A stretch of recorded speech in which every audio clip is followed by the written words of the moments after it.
सेवक भोर की रात्रि में लेकर के, गर्मियों का दिन था, स्नान करके घड़े में जल लेकर के आ रहा था। मेरे ठाकुर जी भोर में ही उस सेवक से मिल गए। धाड़ी के पानी पिला दे, मैं बहुत प्यास लगी।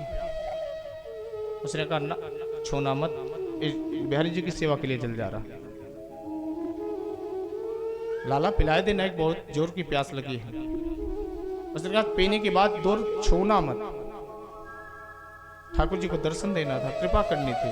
जाकर के उसे स्पर्श कर दिया और उसे गुस्सा आ गई। उसने एक थप्पड़ खींच करके मार दिया।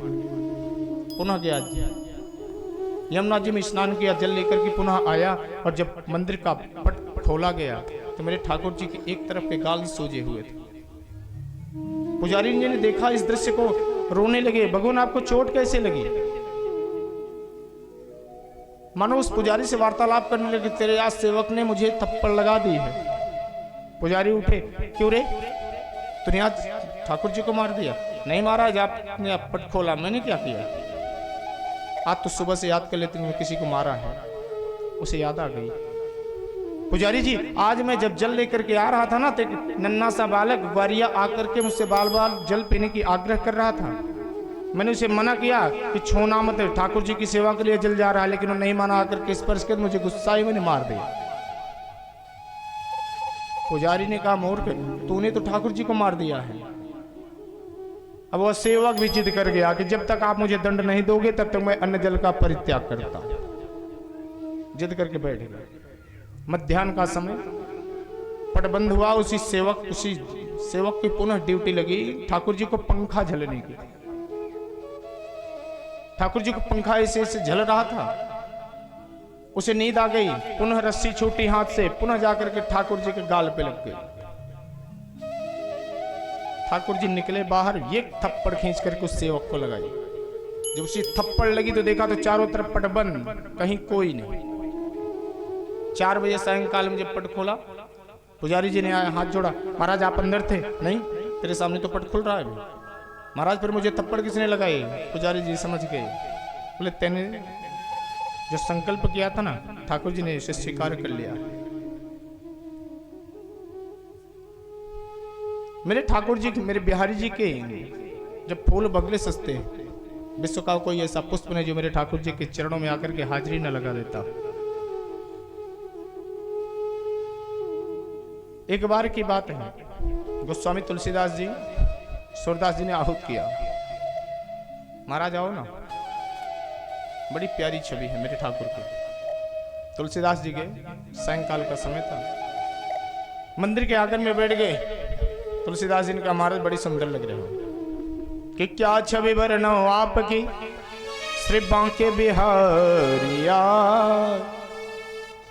बड़ी सुंदर हो। लेकिन मैं आपको प्रणाम नहीं करूंगा क्योंकि मेरे आराध्य भगवान राघवेंद्र हैं। कि क्या छवि वरनो आपकी, श्री बांके बिहारिया, तुलसी मस्तक तब नवे, धनुष बाण लोहा।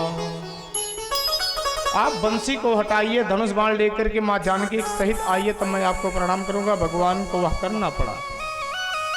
सूरदास जी समझ के मेरे ठाकुर को बहुत कष्ट दे रहे हैं। तुलसीदास जी आने लगे। सूरदास जी, जय महाराज, आइए कभी मेरे रामलला के दर्शन करें। अब तो आऊंगा अवश्य। जैसे पहुंचे, सायंकाल का सत्र था, तुलसीदास जी लेकर के रामलला के समक्ष पहुंचे। सूरदास जी ने कहा, महाराज बड़े प्यारे लग रहे हैं। तुलसीदास जी बोले, हाँ महाराज, लगता है आपके ठाकुर बड़े डरपोक हैं। क्यों? जब देखो तब धनुष बाण लिए खड़े रहे। सूरदास जी ने पद गाया कि क्या छवि वरनो आपकी, श्री रघुबर जिया। सुंदर हो, लेकिन मैं आपको प्रणाम नहीं करूंगा।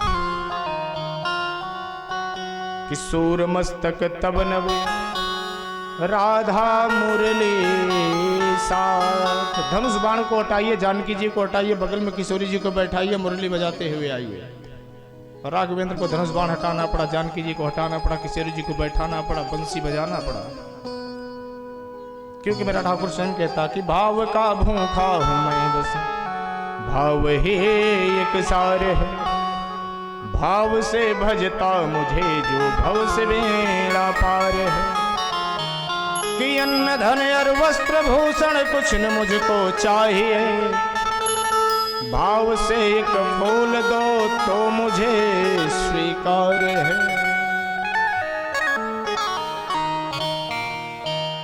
हमारे एक कवि हो जो मुस्लिम समुदाय के थे, रस खान जी,